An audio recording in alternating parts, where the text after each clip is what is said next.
नमस्कार सांग मैंने आपण मानु समस्त मो स्टोरी चैनल रे स्वागत। चलतु कहानी शुणा लहुरे लिखुची प्रेमर गपर भाग 10।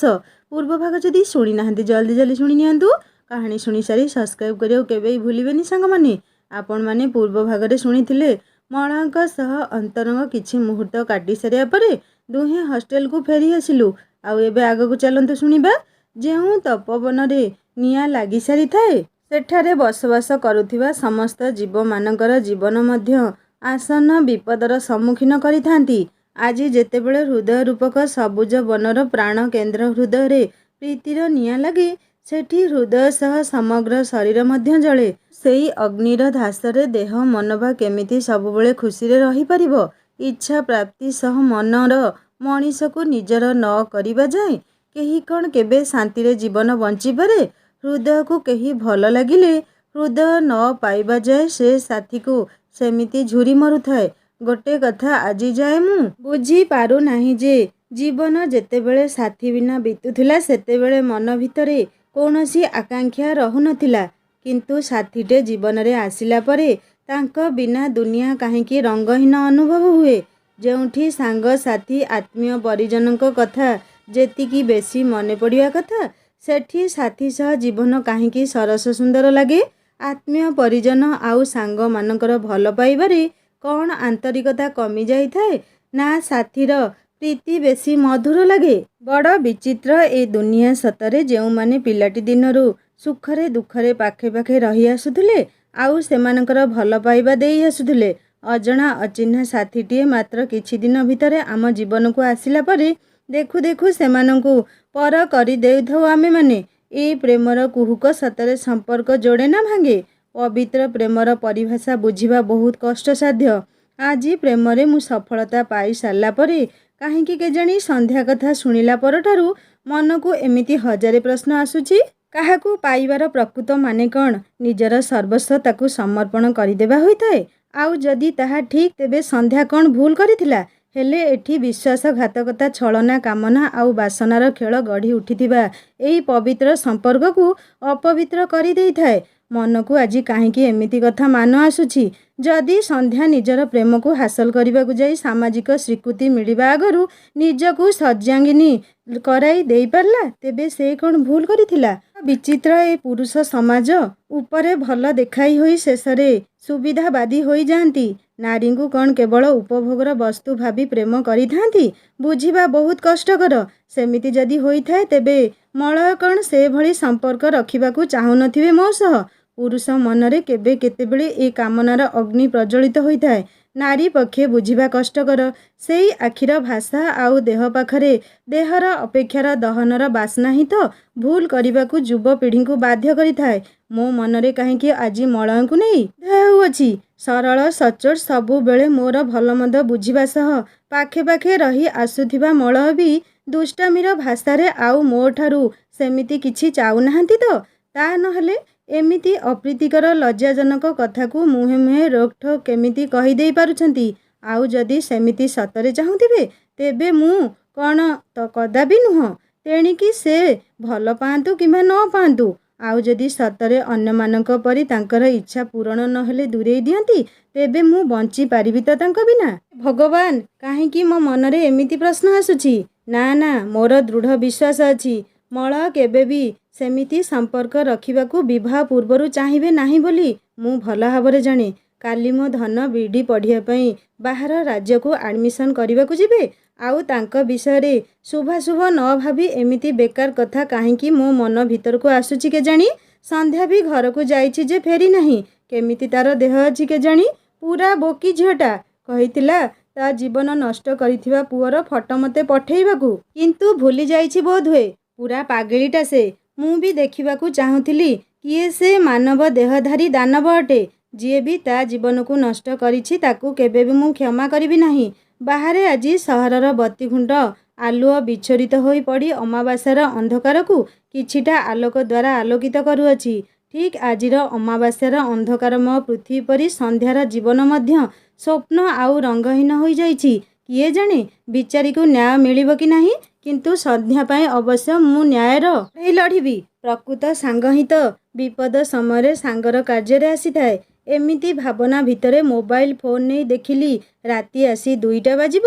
ଆଉ କିଛି କ୍ଷଣ ପରେ ନବୀନ କିରଣ ଧରି ଦିବାକର ପୃଥିବୀ ପୃଷ୍ଠକୁ ନୂତନ ସମ୍ଭାବନା ନେଇ ଆସିବେ। ମଳଙ୍କର କ୍ୟାରିୟର ସଜାଡ଼ି ହୋଇଗଲେ ଘରେ ଆମ କଥା କହିବାରେ ଆଉ କୌଣସି ଅସୁବିଧା ହେବ ନାହିଁ।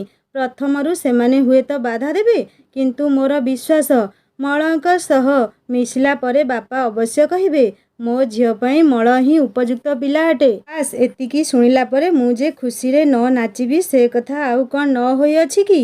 ତୁମେ ମୋର ସ୍ୱପ୍ନ, ତୁମେ ମୋ ଜୀବନ, ତୁମେ ହିଁ ମୋ ପ୍ରାଣ କେନ୍ଦ୍ର। ତୁମକୁ ପାଇଲେ ପ୍ରୀତି ଉଆସରେ ସଜେଇବି ମୋର ମନର ଇନ୍ଦ୍ର। ଦାସୀଟିଏ ପରି ସେବା କରୁଥିବି ନୀତି ତୁମ ପ୍ରଣୟ ମୁଁ ପଖାଳି। 7 ଜନ୍ମ ପାଇଁ ତୁମକୁ ମାଗିବି 33 କୋଟି ଈଶ୍ୱରଙ୍କୁ କରିଅଳି। ସକାଳୁ ସକାଳୁ ଖୁବ୍ ଅନ୍ୟମନସ୍କ ଥିଲି। ଆମ ଦୁହିଁଙ୍କର ଭବିଷ୍ୟତ ପାଇଁ ମନ ଭିତରେ କେତେ କଥା ଗୁଡ଼େଇ ହୋଇ ବୁଢ଼ିଆଣୀ ଜାଲ ପରି ପ୍ରଶ୍ନ ପରେ ପ୍ରଶ୍ନ ଆସି ଯେମିତି ଛନ୍ଦି ଦେଉଥିଲେ ମୋ ଭାବନା ସବୁକୁ। ସାଗରିକା ଆଜି ଆସି ହଷ୍ଟେଲରେ ପହଞ୍ଚିଛି। ସନ୍ଧ୍ୟା ସହ ଘଟିଥିବା ଅଘଟଣକୁ ଜାଣି ସେ ବି ମର୍ମାହତ।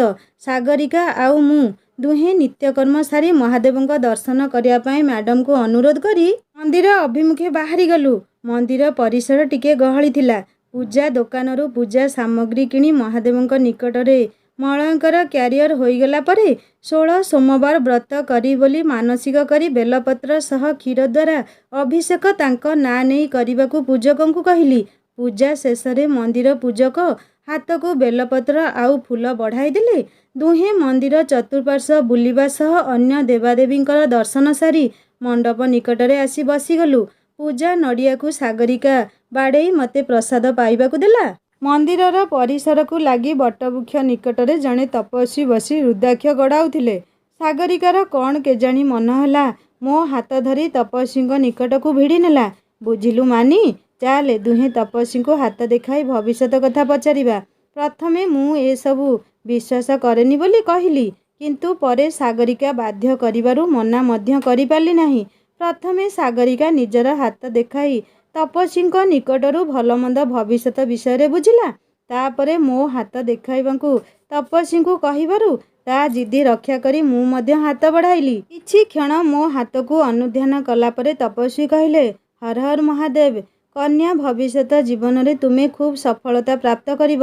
ଅନେକ ଗୁଡ଼ିଏ ବାଧା ପ୍ରତିଘାତକୁ ସାମ୍ନା କରିବାକୁ ପଡ଼ିବ। ତୁମର ଦୃଢ଼ ଇଚ୍ଛାଶକ୍ତି ଆଉ ସତ୍ୟନିଷ୍ଠା ହିଁ ସବୁ କାର୍ଯ୍ୟରେ ତୁମକୁ ବିଜୟ ପ୍ରଦାନ କରିବ। ବୟସର ମଧ୍ୟ ଭାଗରେ ଜୀବନରେ ଅନେକ ପରିବର୍ତ୍ତନ ଆସିବ, ସେଥିପାଇଁ ସତର୍କ ରହିବ। ଆପଣାର ଲୋକ ହିଁ ଅନେକ ଷଡ଼ଯନ୍ତ୍ର ରଚିବେ ତୁମ ବିରୁଦ୍ଧରେ, ସେଥିପାଇଁ ସତର୍କ ରହିବ। ଶିକ୍ଷାଗତ ଜୀବନ ବହୁତ ଭଲ ରହିବ, ପରନ୍ତୁ ବୈବାହିକ ଜୀବନରେ ଅନେକ କିଛି ସହିବାକୁ ହେବ ତୁମକୁ। ତୁମର ଏବେକାର ପରିଶ୍ରମ ଆଉ ନିଃସ୍ୱାର୍ଥପର ସେବା ବୟସର ଅପରାହ୍ନରେ ଖୁସି ଆଣିଦେବ, କିନ୍ତୁ ତା ଭିତରେ ତୁମେ ବହୁତ କିଛି ହରେଇ ବସିବ। ସେଥିପାଇଁ ହର ପାର୍ବତୀଙ୍କୁ ସର୍ବଦା ପ୍ରାର୍ଥନା କରୁଥିବ। କିନ୍ତୁ କନ୍ୟା ଜୀବନର ପ୍ରତିଟି କ୍ଷଣରେ ତୁମକୁ ସତର୍କ ରହିବାକୁ ହେବ। କାହାକୁ ବି ସହଜରେ ବିଶ୍ୱାସ କରିବ ନାହିଁ। ଆଗକୁ କିଛି ଦିନ ମଧ୍ୟରେ ତୁମ ଜୀବନରେ ବହୁତ ବଡ଼ ପରିବର୍ତ୍ତନ ଆସିବାର ସମ୍ଭାବନା ଅଛି, ଯାହା ହୁଏତ ତୁମକୁ ଗଢ଼ିପାରେ କିମ୍ବା ଭାଙ୍ଗି ମଧ୍ୟ ଦେଇପାରେ। କଲ୍ୟାଣମସ୍ତୁ। ହର ହର ମହାଦେବ। ତପସ୍ୱୀଙ୍କ ଠାରୁ ଏସବୁ ଶୁଣିଲା ପରେ ବି ମୁଁ ବିଶ୍ୱାସ କରୁନଥିଲି, କିନ୍ତୁ ସାଗରିକା କହୁଥିଲା ସେ କାହାଠାରୁ ଶୁଣିଛି ଯେ ତପସ୍ୱୀ ହିମାଳୟରୁ ତପସ୍ୟା କରି ଆସିଛନ୍ତି। ଯାହା ବି କୁହନ୍ତି କୁଆଡ଼େ ସତ ହୁଏ। ଆଉ ମୁଁ କହୁଥିଲି ହଉ ଭବିଷ୍ୟତକୁ ଦେଖିବା। ଦିନ ଯାଇ ସନ୍ଧ୍ୟା ଆଗତ ମଳୟଙ୍କର ଫୋନ୍ ଆସିବାରୁ ହଷ୍ଟେଲରୁ ବାହାରି ଗେଟ୍ ପାଖକୁ ଆସିଲି। ବିଇଡ଼ି କରିବାକୁ ଯିବା ପାଇଁ ବାହାର ରାଜ୍ୟ ଆନ୍ଧ୍ରପ୍ରଦେଶ। ସାଥିରେ ସବୁ କିଛି ଧରି ଆସିଥିଲେ ଯିବା ଆଗରୁ ମୋତେ ଦେଖା କରିବାକୁ। କେତେ ଦିନ ରହିବ? 5 ଦିନ। ମଝିରେ 3 ଦିନ ଆଉ ଯିବା ଆସିବା 2 ଦିନ। ସବୁ କିଛି ସାଥିରେ ନେଇଯାଇଛନ୍ତି ତ, ଯେମିତି ସେଠି ପହଞ୍ଚିଲା ପରେ କିଛି ଅସୁବିଧା ନ ହୁଏ। ଆରେ ବାବା, ସବୁ ନେଇଛି, ତୁମେ ଜମାରୁ ଟେନସନ୍ ନିଅ ନାହିଁ। ଦେଖିକି ଟ୍ରେନରେ ଯିବ। ଜିନିଷପତ୍ର ଦାୟିତ୍ୱରେ ରଖିବ। ଠିକ୍ ସମୟରେ ଖାଇବା ପିଇବା କରୁଥିବ। ହଁ ବାବା, ଆଉ କିଛି ଅଛି କି? ପାଖରେ ନେଇଥିବା ସାଇବାବାଙ୍କର ବିଭୂତି ତାଙ୍କ ମଥାରେ ମାରି ଦେଖିକି ଯିବା ପାଇଁ କହିଲି। ଫୋନ୍ କରିବାକୁ ଯେମିତି ଭୁଲି ନ ଯାଅ। ମନି ପର୍ସରୁ କାଢ଼ି 2000 ଟଙ୍କା ତାଙ୍କ ହାତକୁ ବଢ଼େଇ ଦେଇ କହିଲି, ରଖିଥାନ୍ତୁ, କାଳେ ଦରକାର ଆସିବ। ପ୍ରଥମେ ସେ ମନା କରୁଥିଲେ, ଆଉ ମୁଁ ବାଧ୍ୟ କରିବାରୁ ନେଲେ। ଆସିଲା ବେଳେ ତୁମ ପାଇଁ କ'ଣ ନେଇକି ଆସିବି ମାନିନୀ? ତୁମେ ଭଲରେ ଯାଇ ଭଲରେ ଫେରିଆସ, ବାସ୍। ମୋର ସେତିକି ଦରକାର ବାଇଆ। ତୁମେ ତ ମୋ ପାଇଁ ସବୁଠାରୁ ବଡ଼ ଗିଫ୍ଟ। ଆଉ କ'ଣ ଦରକାର କୁହ ମୋତେ। ପାଗେଳି ତୁମେ ବୁଝିଲ। ଟ୍ରେନ୍ ଟାଇମ୍ ହେଲାଣି, ଆସୁଛି। ମୋ ମଥାରେ ସ୍ନେହର ଚୁମ୍ବନ ଦେଇ ମଳୟ ବିଦାୟ ନେଇ ଚାଲି ଯାଉଥିଲେ। ଆଉ ତାଙ୍କ ଯିବା ବାଟକୁ ଚାହିଁ ଈଶ୍ୱରଙ୍କର ନିକଟରେ ପ୍ରାର୍ଥନା କରୁଥିଲି ତାଙ୍କର ଯାତ୍ରା ସଫଳ ହେବା ଉଦ୍ଦେଶ୍ୟରେ। ବୁଝିଲ ମାନି ବୋଉ, ମୁଁ କ'ଣ କହୁଥିଲି କି, ସେ ଯେଉଁ ପ୍ରସ୍ତାବ କଥା ତୁମକୁ ଗତ ସପ୍ତାହରେ କହୁଥିଲି ନା, ସେମାନେ ଝିଅ ଦେଖି ଆସିବାକୁ ଖବର ପଠାଇଛନ୍ତି। ଆମ ମାନି କୁଆଡ଼େ ତାଙ୍କର ଭାରି ପସନ୍ଦ ହୋଇଛି। ସମ୍ଭ୍ରାନ୍ତ ଘରର ପିଲା, ଚାଲିଚଳଣି କେଉଁଥିରେ ତାଙ୍କର ଅଭାବ ନାହିଁ। ବାପା ଜଣେ ରିଟାୟାର୍ଡ ଆର୍ମି ଅଫିସର, ପୁଅ କମ୍ପାନୀରେ କାମ ବୁଝାସୁଝା କରେ। ମାନିର ଭାବି ଶାଶୁ କୁଆଡ଼େ ଜଣେ ନାରୀ ସଭାନେତ୍ରୀ। ଖଣ୍ଡମଣ୍ଡଳରେ କୁଆଡ଼େ ତାଙ୍କର ବହୁତ ନାଁ ଅଛି। ସାନ ପୁଅ କଲେଜରେ ପାଠ ପଢ଼ୁଛି। ମାନି ବୟସର ହେବ। ମୋ ଝିଅ ସେଠାରେ ରାଣୀ ହୋଇ ରହିବ। ତୁମେ କ'ଣ କହୁଛ? ଘରକୁ ଆସିବା ପାଇଁ ତାଙ୍କୁ ହଁ କହିଦେବି। ସେ ସବୁ କଥା ଦେଖିବା ପଛରେ। ଏବେ କହିଲ ମାନି ଯେଉଁ ପୁଅକୁ ପସନ୍ଦ କରୁଛି ବୋଲି କହୁଥିଲ, ସେ ପୁଅର ଘର ଲୋକଙ୍କ ସହ କଥା ହେଲ କି? ହଁ ହୋଇଥିଲି। କ'ଣ କହୁଥିଲେ ସେମାନେ? ପୁଅର ବାପା ମା କାର୍ ଆକ୍ସିଡେଣ୍ଟରେ ପ୍ରାଣତ୍ୟାଗ କରିଛନ୍ତି। ଘରେ କହିଲେ ପୁଅର ଦାଦା ଆଉ ଖୁଡ଼ୀଙ୍କ ସହ ତାଙ୍କର ଗୋଟେ ପୁଅ ଆଉ 3 ଝିଅ। ଖବର ସଂଗ୍ରହ କରି ଯେତେବେଳେ ତାଙ୍କ ଘରେ ଯାଇ ପହଞ୍ଚି କଥା ହେଲି, ସେମାନେ ଏତେ ଲୋଭୀ ଯେ ସିଧା କଥାବାର୍ତ୍ତା ଦେବା ନେବାରୁ ଆରମ୍ଭ କରିଲେ। ସେତକ ଶୁଣି ଭାବିଲି ଝିଅକୁ ବିଦା କଲାବେଳେ କିଛି ତ ଦେବାକୁ ହେବ। ଆପଣଙ୍କର କହିବା ମୁତାବକ କୌଣସିରେ ବି କମ୍ ହେବ ନାହିଁ। ବହୁତ ଗୁଡ଼ିଏ ଅଜବ ସର୍ତ୍ତ ରଖିଲେ। ବାହାଘର ପରେ ଝିଅ ବାପ ଘରକୁ ଯାଇପାରିବ ନାହିଁ କି ସ୍ୱାମୀ ସହରରେ ରହୁଥିଲେ ତା ପାଖକୁ ସମସ୍ତଙ୍କର ସେବା ଯତ୍ନ କରିବ। ଆହୁରି ଅନେକ କିଛି କହିଲେ। ସେଠାରୁ ଫେରିଆସି ପାଖ ପଡ଼ିଶା ଘର ଲୋକଙ୍କୁ ପୁଅ ବିଷୟରେ ପଚାରିବାରୁ ସମସ୍ତେ କହିଲେ ପିଲାଟି ବହୁତ ଭଲ, କିନ୍ତୁ ତାର ଦାଦି ଆଉ ଖୁଡ଼ୀ ଦୁହେଁ ବିଷଧର ସାପ ଅଟନ୍ତି। ପିଲାଟିକୁ ଖୁବ୍ ହଇରାଣ କରୁଛନ୍ତି। ଏଥର କିନ୍ତୁ ପୁଅଟା ସହି ନ ପାରିବାରୁ ଘର ଛାଡ଼ି କୁଆଡ଼େ ଚାଲିଯାଇଛି। ଏବେ କୁହ, ଏତେ ସବୁ ଶୁଣିଲା ପରେ ଆଉ ସେଠି ମୋ ଝିଅର ବାହାଘର କରିବି? ଯେଉଁଠି ପରିବାର ଭିତରେ ବୁଝାମଣାର ଅଭାବ, ସେଠି ମୋ ଝିଅର ଆଖିର ଲୁହ ବା କିଏ ପୋଛିବ? ଦୈବ ବଳରେ ସମସ୍ତେ ବଳିଆନ। କାଲି ଯଦି କିଛି ଅଘଟଣ ଘଟେ ମୋ ଝିଅର ସଂସାରରେ, ତାକୁ ସହାୟ କିଏ ହେବ? ମୁରବିହୀନ ଘର, ମେରୁଦଣ୍ଡ ବିହୀନ ମଣିଷ ପରି। ସେଥିପାଇଁ ମୋ ମତ ପରିବର୍ତ୍ତନ ହୋଇସାରିଛି। ଏବେ ମା ହିସାବରେ ତୁମ ମତାମତକୁ ମୋର ଅପେକ୍ଷା। ହେଲେ ତୁମେ ଠିକ୍ କରିଥିବା ଘରେ ଭଗବାନ ନ କରନ୍ତୁ କାଲି ସକାଳେ କିଛି ଅଘଟଣ ହେଉ, ତେବେ କ'ଣ କରିବ? ସଂସାର ଭିତରେ ଘର କରିଥିଲେ ପଥର ପଡ଼ିଲେ ସହିବାକୁ ହୁଏ। ସେ ସବୁ ଠିକ୍, କିନ୍ତୁ ଏଠି ବାହାଘର କରାଇଲେ ଝିଅ ଆମର ଶାନ୍ତିରେ ରହିବ। ଶାଶୁ ଶ୍ୱଶୁରଙ୍କର ଆଶୀର୍ବାଦ ପାଇବ। ସୁବିଧା ଅସୁବିଧା ଘର ସାରା ଲୋକେ ଆସି ପାଖରେ ଠିଆ ହେବେ। ଧନ ସମ୍ପତ୍ତି କୌଣସିଥିରେ ଅଭାବ ନାହିଁ। ତରୁଣ ବୟସର ପ୍ରେମକୁ ନେଇ ତୁମେ ସଂସାର ପରିଚାଳନା କ୍ଷେତ୍ରରେ ଯଦି ଭାବିବ, ତେବେ ଜାଣିଛ କ'ଣ ହେବ? ବୟସ ସହ ପରିଶ୍ରମର ବୋଝ ଦୁହିଁଙ୍କ ମଧ୍ୟରେ ସମ୍ପର୍କକୁ ତିକ୍ତତା କରିଦେଇପାରେ। ସେତେବେଳେ ଆମେ କ'ଣ ଝିଅ ପାଇଁ ବେଶୀ ଦିନ କିଛି କରିପାରିବା? ଆମେ ବି ପୁତ୍ରବଧୂଙ୍କର ଆଶ୍ରୟରେ ଥିବା। ବହୁତ ଭାବିଚିନ୍ତି ମୁଁ ଏ ନିଷ୍ପତ୍ତି ନେଇଛି। ଅବଶ୍ୟ ତୁମେ ଯାହା କହୁଛ ସତ। ହେଲେ ମୋ ଅଲିଅଳି ଝିଅର ମନ ଦୁଃଖ ହେଉ ମୁଁ ଚାହେଁ ନାହିଁ।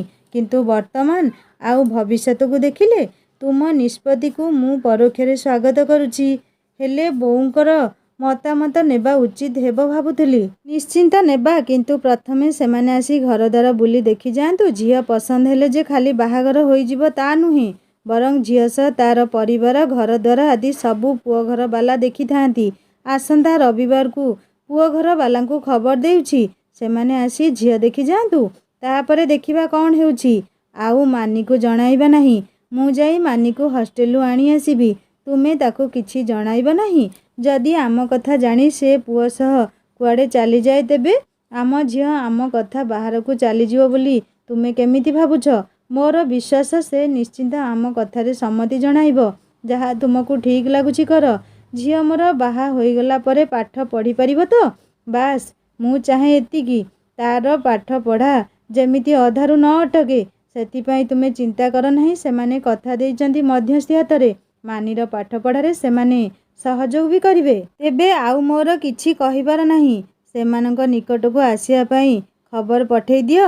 ଆଚ୍ଛା ହଉ, ସନ୍ଧ୍ୟା ଯାଇ ରାତି ଆସି ହେଲାଣି। ମଳୟଙ୍କର ଫୋନ୍ ବି ଲାଗୁନାହିଁ। ଟ୍ରେନରେ ଯାତ୍ରା କରୁଥିବାରୁ ହୁଏତ ସେଥିପାଇଁ ନେଟୱାର୍କ ପାଉନଥିବ। କ'ଣ ଖାଇଲେ କି ନାହିଁ କେଜାଣି? ଗଲାବେଳେ ଏତେ ରାଣ ନିୟମ ପକେଇ କହିଥିଲି, ନିଜର ଯତ୍ନ ପ୍ରଥମେ ନେବ, ତାପରେ ଯାହା। ଯଦି ନେଟୱାର୍କ ଅସୁବିଧା ପାଇଁ କଲ୍ ଆସୁନାହିଁ, ମୋବାଇଲରେ ମେସେଜ ତ କରିପାରିଥାନ୍ତେ ନା। ହେଲେ ବାବୁ ଆମର ଭୋଳା, ଅନେକ ଦିନ ପରେ ବାହାରକୁ ଯାଉଛନ୍ତି, କାହା ସହ ବସି ଗପୁଥିବେ ଯଦି ଗପୁଥିବେ। ମୋ କଥା ତାଙ୍କର କାହିଁକି ବା ମନେ ପଡ଼ିବ? ଏ ପୁରୁଷ ପୁଅମାନେ ହିଁ ଏମିତି। ପାଖରେ ଥିଲାବେଳେ କେତେ ସରାଗ ଦେଖାଇ ହୁଅନ୍ତି, ହେଲେ ଟିକେ ଦୂରକୁ ଗଲେ ନ ଚିହ୍ନିବାର ଅଭିନୟ ଯେମିତି ଜାଣି ଜାଣି କରିଥାନ୍ତି। ସେ ଯାହା ବି ହେଉ, ଭଲରେ ଯାଇ ଭଲରେ ଫେରି ଆସନ୍ତୁ, ବାସ୍। ତା ଛଡ଼ା ଆଉ କିଛି ଦରକାର ନାହିଁ ମୋର। ଦେଖେ, ଆଉ ଥରେ କଲ୍ ଲଗାଏ, କାଳେ ଲାଗିଯିବ। ଆଉ ସେପଟରୁ ଶୁଣାଯାଉଥାଏ, ଆପଣ ଯେଉଁ ଉପଭୋକ୍ତାଙ୍କୁ କଲ୍ କରୁଛନ୍ତି, ସେ ଏବେ ନେଟୱାର୍କ କଭରେଜ ଏରିଆ ବାହାରେ ଅଛନ୍ତି। ଦୟାକରି ଆଉ କିଛି ସମୟ ପରେ କଲ୍ କରନ୍ତୁ। ତାଙ୍କ ନମ୍ବର ସିନା ଲାଗୁନାହିଁ, ହେଲେ ଟ୍ରେନ୍ କେଉଁ ସ୍ଥାନ ଦେଇ ଏବେ ଯାତ୍ରା କରୁଛି, ସେତକ ତ ନେଟ୍ରୁ ସର୍ଚ୍ଚ କରି ଜାଣିପାରିବି। ଭାରତୀୟ ରେଳ ସେବାର ଅନଲାଇନ୍ ସାଇଟ୍କୁ ଯାଇ ଟ୍ରେନ୍ ନମ୍ବର ଆଉ ନାଁ ସର୍ଚ୍ଚ କରିବାରୁ ଟ୍ରେନ୍ ଓଡ଼ିଶାର ବ୍ରହ୍ମପୁର ଷ୍ଟେସନ ପୂର୍ବରୁ ବାଲୁଗାଁ ଷ୍ଟେସନ ନିକଟରେ ଅଟକିଥିବାର ଜାଣିବାକୁ ପାଇଲି। ଆହୁରି ଓଡ଼ିଶା କ୍ରସ୍ କରିନାହାନ୍ତି। ସନ୍ଧ୍ୟା 7ଟାରେ ବସିଥିଲେ, ରାତି ଆସି 10ଟା ବାଜିଲାଣି, ହେଲେ ଏବେ ବି ଟ୍ରେନ୍ ଓଡ଼ିଶା କ୍ରସ୍ କରିନାହିଁ। ବୋଧହୁଏ ଟ୍ରେନ୍ ବିଳମ୍ବରେ ଚାଲୁଅଛି। ସାଗରିକା ଖାଇବାକୁ ଡାକିବାରୁ ମନର ଭାବନାରେ ବିରାମ ପକାଇ ହଁ ଆସୁଛି ବୋଲି କହିଲି। ଭାତ ଥାଳି ନିକଟରେ ବସିଥିଲେ ଖାଇବାକୁ ହିଁ, ମଳୟ ଖାଇଲେ କି ନାହିଁ ଭାବି ଖାଦ୍ୟ ପେଟକୁ ରୁଚୁ ନଥିଲା ମୋର। ଗଲାବେଳର ତାଙ୍କର ସେଇ ମୁହଁ ମୋ ସାମ୍ନାରେ ଏବେ ବି ଯେମିତି ନାଚି ଯାଉଛି। ଅନିଚ୍ଛା ସତ୍ତ୍ୱେ ଅଳ୍ପ କିଛି ଖାଇଦେଇ ଆସି ରୁମ୍ରେ ବିଶ୍ରାମ ନେଲି। ମନକୁ ବୁଝାଇବାକୁ ଯାଇ ଏଥର କଲ୍ କରିବାରୁ ମଳୟଙ୍କର ଫୋନ୍ ସୁଇଚ୍ ଅଫ୍ କହିଲା। ମନେ ମନେ ବିରକ୍ତ ହେଉଥାଏ, ଫୋନ୍ଟା ସୁଇଚ୍ ଅଫ୍ ହୋଇଗଲାଣି, ଫୁଲ୍ ଚାର୍ଜ କରି ସିନା ସାଥିରେ ନେଇଥାନ୍ତେ।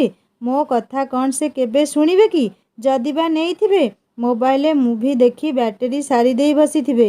ଯେତେ ସବୁ କେୟାରଲେସ୍ କାମ ତାଙ୍କର। ଆସନ୍ତୁ ଏଇଥରକ। ତାଙ୍କର କାନ ଧରି ସବୁ ଗୋଟି ଗୋଟି ଠିକ୍ ଠିକ୍ କରିବାକୁ ବୁଝାଇ କହିବାକୁ ହେବ ତାଙ୍କୁ। ଏଥର ଟ୍ରେନ୍ ନମ୍ବର ଆଉ ନାଁକୁ ଆଉ ଥରେ ରେଳବାଇ ସାଇଟ୍ ଯାଇ ସର୍ଚ୍ଚ କରିବାରୁ ଗାଡ଼ି ଖଲ୍ଲିକୋଟ ଷ୍ଟେସନରେ ପହଞ୍ଚିଥିବାର ଜାଣିଲି। ଟ୍ରେନ୍ ବିଳମ୍ବରେ ଯାତ୍ରା କରୁଅଛି ଭାବି ମଳୟଙ୍କର ଫୋନ୍ ସୁଇଚ୍ ଅଫ୍ ଥିବାରୁ ତାଙ୍କୁ ମୋବାଇଲରେ ଗୁଡ୍ ନାଇଟ୍ ମେସେଜ କରି ଶୋଇପଡ଼ିଲି। ମୋବାଇଲର ଭଲ୍ୟୁମ୍ ଅଧିକ ଦେବା ସହ ତକିଆ ନିକଟରେ ରଖି ଶୋଇପଡ଼ିଲି। କାଳେ ମେସେଜ ଦେଖିଲା ପରେ ଫୋନ୍ କରିବେ ଭାବିଲି, ସେଥିପାଇଁ ପାଖରେ ଫୁଲ୍ ଭଲ୍ୟୁମ୍ ଦେଇ ମୋବାଇଲ ରଖି ଶୋଇଲି। ନିଦ ଠିକ୍ସେ ଆସୁ ନ ଥିଲେ ବି ବିଳମ୍ବରେ ଆଖି କେତେବେଳେ ବୁଜି ହୋଇଯାଇଛି ଜାଣିପାରିଲି ନାହିଁ। ସକାଳୁ ଉଠି ତରତର ହୋଇ ମୋବାଇଲ ଖୋଜି ଦେଖିଲି, କାଳେ ମଳୟ କିଛି ଫୋନ୍ କରିଥିବେ। ହେଲେ ମେସେଜ କି କଲ୍ କିଛି ଆସି ନ ଥିବାରୁ ମନଟା ଆଦୌ ଭଲ ଲାଗୁନଥାଏ। ମୁହଁ ଧୋଇ ହୋଇ ଆସି ଖଟରେ ବସି ତାଙ୍କ କଥା ଭାବୁଥାଏ। ସାଗରିକା କେଉଁଠି ଥିଲା କେଜାଣି, ଧଇଁସଇଁ ହୋଇ ପେପର ଖଣ୍ଡେ ଧରି ମୋ ପାଖରେ ଆସି ହାଜର। ତା ଦେହରୁ ଗମ୍ ଗମ୍ ଝାଳ ବାହାରୁଥାଏ। ନିଶ୍ୱାସ ଆଉ ପ୍ରଶ୍ୱାସର ତୀବ୍ରତାରେ ସେ ଯେମିତି ବିଚଳିତ ଥିବାର ଆଭାସ ହେଉଥାଏ। ପେପର ଦେଖିବାକୁ କହି ପାଣି ବୋତଲ ଧରି ଢକ ଢକ କରି 1 ଲିଟର ବୋତଲ ପାଣି ପୁରା ଏକ ନିଶ୍ୱାସରେ ପିଇଦେଲା। ତାର ଏମିତି ଅବସ୍ଥା ଦେଖି ମୋ ବୁଦ୍ଧି ଆଉ କିଛି କାମ କରୁନଥାଏ। ହଠାତ୍ ଆଖି ଆଗରେ ପଡ଼ିଲା ଦୈନିକ ଖବରକାଗଜ ପ୍ରଥମ କଭର ପେଜ୍ ଉପରେ ଋଷିକୂଲ୍ୟା ନଦୀ ସେତୁ ନିକଟରେ ଲାଇନଚ୍ୟୁତ ହୋଇ ଦୁରନ୍ତ ଟ୍ରେନ୍ଟି ଭାରସାମ୍ୟ ହରାଇ ନଦୀକୁ ଖସି ପଡ଼ିଛି। ଶତାଧିକ ମୃତ ଆଉ ଆହତ।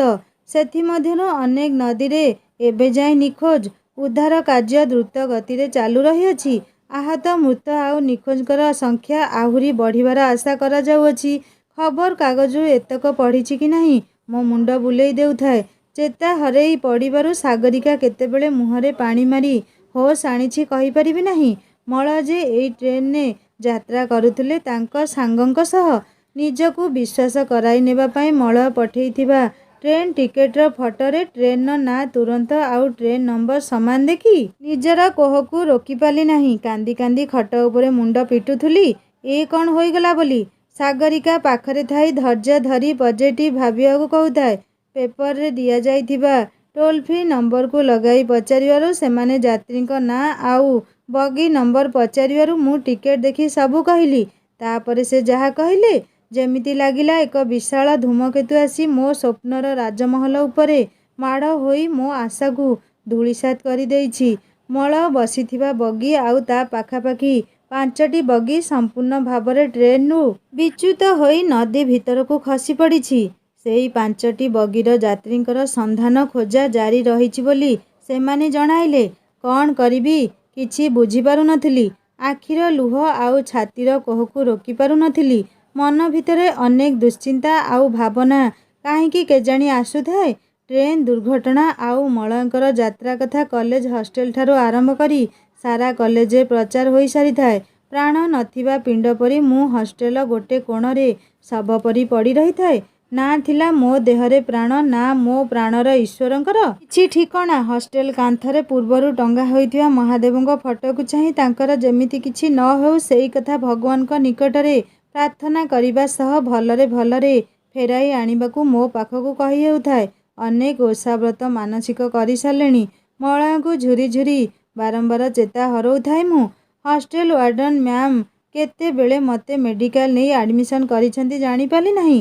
କିଛି ସମୟ ପରେ ଆଖି ଖୋଲି ଦେଖିଲି ମାଳବିକା ଦିଦି, ସାଗରିକା ସନ୍ଧ୍ୟା ଘରୁ ଫେରି କିଛି ଖବର ପାଇ ଆଉ ଅନ୍ୟ ସାଙ୍ଗମାନେ ମୋତେ ଘେରି ଠିଆ ହୋଇଥିଲେ। ସକାଳୁ ଉପାସରେ କିଛି ଖାଇ ନ ଥିବାରୁ ଦେହରେ ଉଠି ବସିବାର ବଳ ନ ଥିଲା ମୋର। ଆଖି ଖୋଲି ସମସ୍ତଙ୍କୁ ସାମ୍ନାରେ ଦେଖି ଭୋ ଭୋ ହୋଇ କାନ୍ଦୁଥିଲି। କେହି ଟିକେ ମୋତେ ସେ ଜାଗାକୁ ସାଥିରେ ନେଇଯିବାକୁ ଅନୁରୋଧ କରୁଥିଲି। ମୁଁ ଜାଣିଛି ତାଙ୍କର କିଛି ହୋଇନଥିବ। ମୋ ମଳୟଙ୍କୁ ନିଶ୍ଚିନ୍ତ ଖୋଜି ଆଣିବି। ପ୍ଲିଜ୍ ପ୍ଲିଜ୍ କହି କାନ୍ଦୁଥିଲି ମଳୟଙ୍କୁ ଝୁରି ଝୁରି। ଶେଷରେ ମାଳବିକା ଦିଦି ତାଙ୍କର ଘର ଡ୍ରାଇଭରକୁ ଗାଡ଼ି ଆଣି ଆସିବାକୁ ଫୋନରେ କହିଲେ। ଦେହରେ ବଳ ନ ଥିଲେ ବି ଦିଦିଙ୍କ ସହ ଯିବା ପାଇଁ ମଳୟଙ୍କୁ ଖୋଜିବା ଉଦ୍ଦେଶ୍ୟରେ ଆମେ ଗାଡ଼ି ଆସି ପହଞ୍ଚିବାରୁ ବାହାରିଗଲୁ। କେଉଁ ଜନ୍ମରେ କି ପାପ କରିଥିଲି କେଜାଣି ବିଧାତା ମୋ ସୁଖକୁ ଦେଖି ସହି ପାରିଲା ନାହିଁ। ଆଜି ଯାଏଁ କୁଆଁରୀ ମନରେ ହୃଦୟ ପୁରୁଷଙ୍କ ପାଇଁ ଯେଉଁ ବ୍ରତ ରଖି ଆସୁଥିଲି, ଆଜି ଲାଗୁଛି ସେସବୁ ଯେମିତି ବ୍ୟର୍ଥ ହୋଇଯାଇଛି। ଶରତ ଋତୁରେ ଫେରିଛି ଶ୍ରାବଣ ନିଜର କାୟା ମେଲି। ବାହାରେ ସିନା କାକର ମିଶା ବର୍ଷା ଅମ୍ବରୁ ଝରି ପଡ଼ୁଥାଏ, କିନ୍ତୁ ହୃଦୟ ଉତ୍ତପ୍ତ ଅଗ୍ନିରେ ପଖାଳି ହୋଇ ଭାବନା ସବୁ ଯେ ଆଖିରେ ଅସୁମାରି ସାଜି ବରଷୁଥିଲେ। ଗୋଟେ ପଟେ ମୃଦୁ ଶୀତଳ ମଳୟର ସ୍ପର୍ଶ ଦେହରେ ଶିହରଣ ଭରି ଦେଉଥିବା ବେଳେ ଅନ୍ୟପଟେ ଆଖିର ଉଷ୍ମ ବାରି ଓଠକୁ ଛୁଇଁ ଅତୀତର ସ୍ମୃତିକୁ ଆହୁରି ରୋମନ୍ଥନ କରୁଥିଲା। ଜାତୀୟ ରାଜପଥରେ ଆଜି ଜୀବନର ଯାତ୍ରା। ହାର ଜିତ୍ର ଲଢ଼େଇକୁ ଆଜି ଶେଷ ଥର ପାଖରୁ ଦେଖୁଥିଲି। ଅବସାଦ ଭରା ଯୌବନ ଆଉ କ୍ଳାନ୍ତ ପଥିକ କି ଜୀବନ ସହ ସଂଘର୍ଷ କରିପାରେ? ମଳୟଙ୍କ ବିନା ଆଜି ମୋ ଜୀବନ ରଙ୍ଗହୀନ, ପ୍ରେମହୀନ, ମୂଲ୍ୟହୀନ ଆଉ ବାସହୀନ। ଯେଉଁ ରଙ୍ଗ ବୋଳି ସେ ମୋ ଦେହକୁ ଛୁଇଁଥିଲେ, ଆଜି ତାଙ୍କର ଅନୁପସ୍ଥିତି ମୋ ହୃଦୟକୁ ବେଶୀ ଅନୁଭବ ହେଉଛି। ଦୈବ ଦୌଡ଼ି ମଣିଷ ଗାଇ ଯେଣିକି ଟାଣଇ ତେଣିକି ଯାଇ। ସବୁ ଝିଅଙ୍କ ପରି ମୋ ଆଖିରେ ବି ଥିଲା ମନର ମଣିଷର ସ୍ୱପ୍ନ। ସେ ସ୍ୱପ୍ନ ସାକାର କରିବା ପାଇଁ କେତେ କ'ଣ ମୁଁ କରୁନଥିଲି। ହୁଏତ ଆଉ କିଛି ଦିନ ପରେ ଘରେ ଆମ ପ୍ରସ୍ତାବକୁ ମୁଁ ନିଜେ ପକେଇଥାନ୍ତି। ଯେଉଁ ପ୍ରେମରେ ବାଧାବିଘ୍ନ ନଥାଏ, ସେ ପ୍ରେମ କରିବାରେ ମଜା ଆସେ ନାହିଁ। ଠିକ୍ ସେମିତି ଘାତ ପ୍ରତିଘାତ ହିଁ ମଣିଷକୁ ସବଳ କରାଏ। ସେଦିନ ଯଦି କଠୋର ତପସ୍ୟା କରି ସତୀ ଦେବାଧିଦେବ ମହାଦେବଙ୍କୁ ପାଇବାକୁ ଇଚ୍ଛା ପ୍ରକାଶ କରି ନଥାନ୍ତେ, ତେବେ ଏ ପୃଥିବୀ ପ୍ରେମ ବିବାହର ମୂକ ସାକ୍ଷୀ ହେବାକୁ ଅବଶ୍ୟ ବଞ୍ଚିତ ହୋଇଥାନ୍ତା। କୁହାଯାଏ ଶାଶ୍ୱତ ପ୍ରେମ ହିଁ କେବଳ ତ୍ୟାଗରେ ଥାଏ। ତେବେ ସତୀଙ୍କର ପ୍ରେମ କ'ଣ ଶାଶ୍ୱତ ନ ଥିଲା? ରାଧା କୃଷ୍ଣ ଭଲ ପାଇବାକୁ ଯଦି ଆମର ଶାଶ୍ୱତ ପ୍ରେମ କୁହାଯାଇପାରେ, ତେବେ ଶିବ ଶକ୍ତିଙ୍କର ପ୍ରେମକୁ ଆମେ କ'ଣ କହିବା? ହୃଦୟରୁ ଖାଲି ଭଲ ପାଏ କହିଦେଲେ ଯେ ପ୍ରେମ ସଫଳ କି ଶାଶ୍ୱତ ହୋଇଯାଏ ତ ଆଦୌ ନୁହେଁ। ସେଥିପାଇଁ ହୃଦୟକୁ ନିର୍ମଳ ସମର୍ପିତ କରି ହୃଦୟର ଆରାଧ୍ୟଙ୍କୁ ପାଇବାର ସକଳ ପ୍ରଚେଷ୍ଟା କରିବା ଦ୍ୱାରା ହିଁ ପ୍ରେମର ଜୀବନ ସଫଳ ହୋଇଥାଏ। ପ୍ରେମମୟ ଭଗବାନ କୃଷ୍ଣ ଥିଲେ ରାହସ ପୁରୁଷ, ଆଉ ଦେବାଧିଦେବ ମହାଦେବ ଥିଲେ ବୈରାଗୀ ତପସ୍ୱୀ। ଦୁହେଁ ଭଗବାନ ହେଲେ ହିଁ ବଞ୍ଚିବାର ଜୀବନ ଶୈଳୀ ଥିଲା ସମ୍ପୂର୍ଣ୍ଣ ଭିନ୍ନ। ସେଥିପାଇଁ କୃଷ୍ଣ ମାୟାରସରେ ଯେଉଁ ନାରୀମାନେ ପାଗଳ ହୋଇଥିଲେ, ସେମାନେ ମୋହର ଆସକ୍ତିରେ ବନ୍ଦୀ ମଧ୍ୟ ହୋଇଯାଇଥିଲେ। ଅପର୍ଯ୍ୟାପ୍ତ ଧନସମ୍ପତ୍ତି, ବିଳାସମୟ ରାଜମହଲ, ମନୋହର ରୂପକାନ୍ତି ଆଉ ବାକ୍ ଚତୁରତା କୃଷ୍ଣଙ୍କର ଦେଖି ସେମାନେ ଯେମିତି ନିଜକୁ ବଶ କରାଇ ଦେଉଥିଲେ। ସେଥିପାଇଁ ଭଗବାନ ଶ୍ରୀକୃଷ୍ଣଙ୍କର 16 ସହସ୍ର ଗୋପୀ ଥିଲେ। ହେଲେ ଭଗବାନ ମହାଦେବ, ଯିଏ ସ୍ୱୟଂ ମହାକାଳ, ବିଭୂତିଧାରୀ, ବିଳାସମୟ ଜୀବନଠାରୁ ନିଜକୁ ଯିଏ ସର୍ବଦା ଦୂରେଇ ରଖିଛନ୍ତି, ତପସ୍ୱୀର ଜୀବନ କାଟୁଛନ୍ତି, ଆଉ ସଂସାରକୁ ରକ୍ଷା କରିବା ପାଇଁ ଯିଏ ସମୁଦ୍ର ମନ୍ଥନରୁ ନିର୍ଗତ ବିଷକୁ ପାନ କରିପାରିଥିଲେ, ତାଙ୍କ ପରି ତ୍ୟାଗୀ ବୈରାଗୀ ସନ୍ନ୍ୟାସୀଙ୍କ ପକ୍ଷେ ପ୍ରେମ ଯେ ଦିନେ ନିଶ୍ଚିତ ଅସମ୍ଭବ ଥିଲା। ପରନ୍ତୁ ତପସ୍ୟା ସିନା ମହାଦେବଙ୍କୁ ପାଇବା ପାଇଁ ସତୀ କରୁଥିଲେ, କିନ୍ତୁ ଭଗବାନ ବି ପ୍ରେମରେ ସଫଳ ହେବାର ପ୍ରତିଜ୍ଞା ନେଇଥିଲେ। ସେଥିପାଇଁ କଥାରେ କୁହାଯାଏ, ଯଦି ତୁମେ କାହାକୁ ପାଇବାକୁ ମନ ପ୍ରାଣ ଦେଇ ଚେଷ୍ଟା କର, ତେବେ ବ୍ରହ୍ମାଣ୍ଡର ସକଳ ଶକ୍ତି ତୁମକୁ ଦେବା ପାଇଁ କୁଆଡ଼େ ବାଧ୍ୟ ହୋଇଥାନ୍ତି। ହୁଏତ ଶିବ ଶକ୍ତିଙ୍କର ଆରାଧନା ଆଉ ତ୍ୟାଗର ଜୟ ଶେଷରେ ହୋଇଯାଇଥିଲା।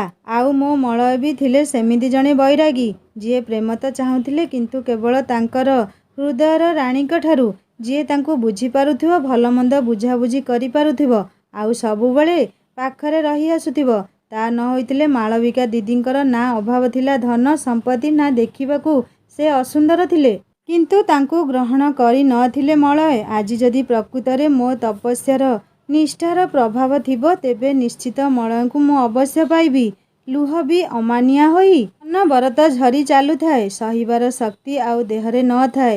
ଦୁର୍ଘଟଣାର ସ୍ଥାନ ଯେତେ ପାଖେଇ ଆସୁଥାଏ, ଛାତିର ସ୍ପନ୍ଦନର ଗତି ସେତେ ଆହୁରି ବଢ଼ି ଚାଲୁଥାଏ। ମାଳବିକା ଦିଦି ପାଖରେ ବସି ସାନ୍ତ୍ୱନା ଦେଉଥିଲେ। କିନ୍ତୁ ମୋ ଅମାନିଆ ମନ ମଳୟଙ୍କୁ ସୁସ୍ଥ ନ ଦେଖିବା ଯାଏ ଜମାରୁ ବୁଝୁ ନଥିଲା। ସମୟ ପାଖାପାଖି 4ଟା ବାଜିବ। ଦୁର୍ଘଟଣା ଘଟିଥିବା ସ୍ଥାନରେ ପହଞ୍ଚିବା କ୍ଷଣି ଆଉ କ୍ଷଣକ ପାଇଁ ବି ଡେରି ନ କରି ଦୁର୍ବଳ ଶରୀରକୁ ନେଇ ସେ ଭିଡ଼ ଭିତରେ ମଳୟଙ୍କୁ ଖୋଜିବାକୁ ଲାଗିଲି। ହେଲ୍ପ ଡେସ୍କରେ ପଚାରିବା ସହ ଫଟୋ ନାଁ କହିବାରୁ ସେମାନେ କହିଲେ ପରିଚୟ ମିଳିଲେ ଜଣାଇବେ। ଆହୁରି ମଧ୍ୟ କହୁଥିଲେ 10ରୁ 20 ଜଣ ଏବେ ବି ନିଖୋଜ ଅଛନ୍ତି। ଉଦ୍ଧାରକାରୀ ଦଳ ଖୋଜାଖୋଜି କରି ନାକେ ଦମ୍ ହୋଇସାରିଲେଣି। ନଦୀରେ ପ୍ରଖର ଜଳସ୍ରୋତ ପ୍ରବାହିତ। ହୁଏତ ସେମାନେ ଭାସିଗଲେ କି ଜୁଆରରେ ବୋଲି ସେମାନେ ସନ୍ଦେହ କରୁଛନ୍ତି। ଆଉ କେତେଜଣ ଉଦ୍ଧାରକାରୀ ଯୁବକ କହୁଥିଲେ ଟ୍ରେନ୍କୁ ପାଣି ଭିତରେ ଛାନ୍ଭିନ୍ କରି ଖୋଜୁଛନ୍ତି, ଆଉ କାହାର କିଛି ଖବର ନାହିଁ। ଏତକ ଶୁଣିଛି କି ନାହିଁ ଭୋ ଭୋ ହୋଇ ମୁଁ କାନ୍ଦୁଥିଲୁ। ଆଉ ଇଚ୍ଛା ହେଉଥିଲା ନଦୀର ଜଳରାଶିକୁ ଡେଇଁ ମୋ ପ୍ରାଣର ପ୍ରିୟଙ୍କୁ ଖୋଜିବାକୁ। ତେଣିକି ପଛେ ମୋ ଜୀବନ ଗଲେ ଯାଉ। ପିଲାଟି ଦିନରୁ ବାପା ମା ହରେଇଥିବା ମଳୟ ଯେ ଜୀବନର ସୁଖ କ'ଣ ଆଜି ଯାଏଁ ଜାଣିପାରିଲେ ନାହିଁ। ନିଖୋଜ ଖବର ଏହା ଭିତରେ ମାଳବିକା ଦିଦି ହେଲ୍ପ ଡେସ୍କ ମାଧ୍ୟମରେ ପୋଲିସକୁ ଦେଇ ସାରିଥିଲେ। ଟ୍ରେନ୍ ଲାଇନ୍ର କଡ଼ରେ ବସି ମନ ହେଉଥିଲା ଏଇଠି ମହାକାଳ ମୋ ପ୍ରାଣ ହରଣ କରି ନେଇଥାନ୍ତେ କି? ପୁରୁଷ ବିନା ନାରୀ କେବେ ସାର୍ଥକ ହୋଇପାରେ ନାହିଁ। କେତେ ଲୋକଙ୍କୁ ନେହୁରା ହୋଇ ଗୋଡ଼ ଧରି ଆଉ ଥରେ ପାଣିରେ ପଶି ଖୋଜିବାକୁ ଅନୁରୋଧ କରୁଥିଲି, କିନ୍ତୁ କେହି ବି ମୋ କଥାକୁ କର୍ଣ୍ଣପାତ କରୁନଥିଲେ। ଯେତେବେଳେ ଶେଷରେ ସରକାର ଘୋଷଣା କରିଲେ ମର୍ମାନ୍ତକ ଟ୍ରେନ୍ ଦୁର୍ଘଟଣାରେ ଅନେକ ମୃତ, 20 ଜଣ ନିଖୋଜ ଆଉ ଅନ୍ୟମାନେ ଆଘାତପ୍ରାପ୍ତ ଅଟନ୍ତି। ସରକାରଙ୍କର ସବୁ ପ୍ରକାରର ପ୍ରଚେଷ୍ଟା ପରେ ବି ନିଖୋଜ ବ୍ୟକ୍ତିମାନଙ୍କର ସନ୍ଧାନ ମିଳିପାରୁନାହିଁ। ନଦୀର ସ୍ରୋତରେ ହୁଏତ ସେମାନେ ଭାସି ଯାଇଥିବେ। ତଥାପି ଆସନ୍ତାକାଲି ଆଉ ଗୋଟେ ଥର ନିଖୋଜ ବ୍ୟକ୍ତିଙ୍କୁ ସରକାର ଖୋଜିବାକୁ ଚେଷ୍ଟା କରିବେ। ଆଉ ସନ୍ଧାନ ନ ମିଳିଲେ ସେଥିପାଇଁ ସରକାର ନିଖୋଜ ବ୍ୟକ୍ତିମାନଙ୍କ ପରିବାରକୁ ଆର୍ଥିକ ରାଶି ଅବଶ୍ୟ ପ୍ରଦାନ କରିବେ। ଏସବୁ ଶୁଣିଲା ପରେ ମାଳବିକା ଦିଦିଙ୍କ ସମେତ ସାଗରିକା ଆଉ ସନ୍ଧ୍ୟା ବି ମୋ ସହ ମିଶି କାନ୍ଦୁଥିଲେ। ଏଇ ବିଚ୍ଛେଦର ଲୁହକୁ ସହିବାର ଶକ୍ତି କାହା ପାଖରେ ବି ନଥିଲା। ନିଜ ଉପରେ ମୋର ଆଉ ନିୟନ୍ତ୍ରଣ ରହୁନଥିଲା। ପାଗଳିଆ ପରି କ'ଣ କହୁଥିଲି କି କରୁଥିଲି କିଛି ବୁଝିପାରୁନଥିଲି। ଶେଷରେ ଗୋଟେ କୋଣକୁ ମୋ ହାତ ଧରି ଭିଡ଼ି ନେଲେ ମାଳବିକା ଦିଦି। ଧୈର୍ଯ୍ୟ ଧର ମାନିନୀ, ତୁ ଯଦି ଏମିତି ପାଗଳିଆ ପରି ହେବୁ, ତେବେ ମଳୟଙ୍କୁ କିଏ ଖୋଜିବ? ମୋ ସୁନା ଭଉଣୀଟା ପରା। ନିଜ ଉପରେ ଟିକେ ନିୟନ୍ତ୍ରଣ ରଖେ। ଭଗବାନଙ୍କର ଏଇ କଠୋର ପରୀକ୍ଷାକୁ ତତେ ଅତିକ୍ରମ କରିବାକୁ ହେବ। ଜୀବନ ସହ ସଂଘର୍ଷ କରି ଆସୁଥିବା ମାନିନୀ କ'ଣ ଏତେ ଶୀଘ୍ର ହାରିଯିବ ଜୀବନ ଯୁଦ୍ଧରେ? ନା ମାନିନୀ, ମଳୟ ପାଖରେ ଥିଲେ କେବେ ବି ତୁମର ପରାସ୍ତକୁ ସ୍ୱୀକାର କରିନଥାନ୍ତେ। ଆସନ୍ତାକାଲି ସରକାର ଆଉ ଥରେ ନିଖୋଜ ବ୍ୟକ୍ତିଙ୍କୁ ଖୋଜିବାକୁ ଘୋଷଣା କରିଛନ୍ତି। ସେଥିପାଇଁ ଆମେ ନିରାଶ ନ ହୋଇ ନିଜ ଉପରେ ଭରସା ରଖିବାକୁ ହେବ। ଆଜି ରାତିରେ ଏଇଠି ରହିବା। ଭଗବାନ କରନ୍ତୁ ମଳୟଙ୍କର ଖବର ମିଳିଯାଉ। ପାଖରେ ଥିବା ଏକ ଅଧାଗଢ଼ା ଘର ନିକଟରେ ଉଦ୍ଧାରକାରୀ ଦଳ ତମ୍ବୁ ପକାଇ ରହୁଥିଲେ। ସେଇ ନିକଟକୁ ମାଳବିକା ଦିଦି ମୋତେ ନେଇଗଲେ। ଆଉ କିଛି ଅତ୍ୟାବଶ୍ୟକ ସାମଗ୍ରୀ କିଣିବା ପାଇଁ ବଜାରକୁ ସାଗରିକାକୁ ସାଥିରେ ନେଇ ଚାଲିଗଲେ। ଆଖି ସାମ୍ନାରେ ମଳୟଙ୍କ ନିଖୋଜ ଖବର ପ୍ରସାରକୁ ମୋ ମନ ସହଜରେ ଗ୍ରହଣ କରିପାରୁନଥିଲା। ମନ ଯେମିତି କହୁଥିଲା କେତେ ଆଉ ଅନ୍ୟ ଉପରେ ଭରସା କରି ବସି ରହିବୁ? ଯଦି ବେଶୀ ବିଳମ୍ବ ହୁଏ ତେବେ ମଳୟ ନା ନା, କାହାରି ସାହାଯ୍ୟ ମୋର ଲୋଡ଼ା ନାହିଁ। ଯେଉଁଠି ପ୍ରେମ ନାହିଁ ସେଠି ଜୀବନକୁ ନେଇ ଏତେ ସ୍ୱାର୍ଥପର ହେବା ଠିକ୍ ନୁହେଁ। ମୋତେ ହିଁ ଅଥଳ ରାଶି ଭିତରେ ଖୋଜିବାକୁ ହେବ ମଳୟଙ୍କୁ। କ'ଣ କରିବି, କ'ଣ ନ କରିବି, ଏମିତି ଭାବିବା ଭିତରେ ଆଉ ନିଜକୁ ରୋକିପାରିଲି ନାହିଁ। ଦିବାକର ବାହୁଡ଼ି ଥିଲେ ପଶ୍ଚିମ ଆକାଶରେ। ଆଉ ମୋ ଜୀବନର ଖୁସି ବାହୁଡ଼ି ଯିବା ପୂର୍ବରୁ ଅଧରରୁ ଅନ୍ୟ ଉପରେ ଭରସା କରିବା ଛାଡ଼ି ଶେଷରେ ସନ୍ଧ୍ୟା ପାଣି ଆଣିବାକୁ ଯିବାରୁ ଏକାନ୍ତ ମୁହୂର୍ତ୍ତ ଦେଖି ଆଉ କାଳ ବିଳମ୍ବ ନ କରି ଦୌଡ଼ି ଯାଇ ଲମ୍ଫ ଦେଇଥିଲି ସେଇ ଅଥଳ ଜଳରାଶି ମଧ୍ୟକୁ। ମୋ ପଛରେ ଅନେକ ଲୋକ ଦୌଡ଼ିଥିଲେ ହିଁ ମୋତେ ଧରିବା ପାଇଁ, କିନ୍ତୁ ମୋ ଲକ୍ଷ୍ୟକୁ ପାଇବା ପାଇଁ ମୁଁ କାହାରି କଥାକୁ ଭ୍ରୂକ୍ଷେପ ନ କରି ଲମ୍ଫ ଦେଇ ସାରିଥିଲି। ଉପସ୍ଥିତ ଜନତା ମୋ କାର୍ଯ୍ୟକଳାପ ଦେଖି ଆଚମ୍ବିତ ହୋଇ ରହିଯାଇଥିଲେ। ଉଦ୍ଧାରକାରୀ ଦଳ ଖବର ପାଇ ଆସି ମୋତେ ଖୋଜିବାକୁ ଚେଷ୍ଟା କଲା ବେଳକୁ ପାଣି ଭିତରେ ବୁଡ଼ି ମଳୟଙ୍କୁ ଖୋଜିଲା ଭିତରେ ପାଣି ପିଇ ପିଇ ଚେତା ହରେଇ ବସିଥିଲି। ନଦୀର ସ୍ରୋତକୁ ମୋ ଦୁର୍ବଳ ଶରୀର ବା ଆଉ କେତେ ସମୟ ଲଢ଼େଇ କରିପାରିଥାନ୍ତା। ଶେଷରେ ନିଜକୁ ଭାରସାମ୍ୟ ହେବାର ଆଖି ଦେଖି ବୁଝି ଦେଇ ମହାଦେବଙ୍କୁ ସ୍ମରଣ କରି କରୁଥିଲି, ସେ ହିଁ ମୋର ଆରାଧ୍ୟ ଆଉ ମୋ ପ୍ରାଣର ଈଶ୍ୱର। ମାନେ ମାନିନୀ ସହିତ ଏମିତି କାହିଁକି ହେଲା? ସତରେ କ'ଣ ମାନିନୀ ମଳୟକୁ ଖୋଜି ପାଇବ? ଆଉ ଦୁଇ ଜଣଙ୍କର ପ୍ରେମ କ'ଣ ସଫଳ ହେବ? ତାହା ଶୁଣିବା ନେକ୍ସଟ ପାର୍ଟରେ। କାହାଣୀ କେମିତି ଲାଗିଲା କମେଣ୍ଟ କରି ଜଣାଇବେ। ଆଉ ଯଦି ଭଲ ଲାଗିଥାଏ ସବସ୍କ୍ରାଇବ୍ କରି ବେଲ୍ ଆଇକନ୍ ନିଶ୍ଚୟ ଦବାଇ ଦେବେ। ପ୍ଲିଜ୍ ଷ୍ଟୋରି ଚ୍ୟାନେଲକୁ ଭିଜିଟ୍ କରନ୍ତୁ ସାଙ୍ଗମାନେ। ସୁନ୍ଦର ସୁନ୍ଦର କାହାଣୀ ଅପଲୋଡ଼ ହୋଇଯାଇଛି। କାହାଣୀ ଶୁଣିସାରି ସବସ୍କ୍ରାଇବ୍ କରିବାକୁ କେବେ ବି ଭୁଲିବେନି। ଦେଖା ହେବା ନେକ୍ସଟ ପାର୍ଟରେ। ରହୁଛି ନମସ୍କାର। ଜୟ ଜଗନ୍ନାଥ।